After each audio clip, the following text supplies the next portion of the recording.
kunganira ubutegetsi be n'inama nshingamateka nk'uko bitegekanijwe n'ibwirizwa shingiro ku bijanye no kurandurana n'imizi amacakubiri y'amoko.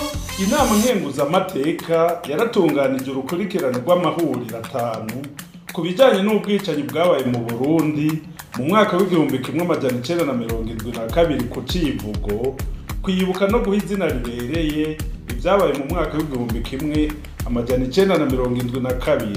Kuri ubu wa gatanu igerekerezo rya 25 Ruheshi, inama nkenguzamateka izoba iramutse itunganya ihuriro rigira 5 ari naryo rizoba risozera ivyo bikorwa.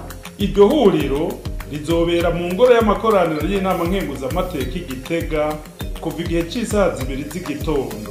Kubifuza kurikirana ivyo bikorwa ikibiriraho, murahawe ikaze ku mbuga ngurukanabumenyi Facebook na YouTube vy'inama nkenguzamateka.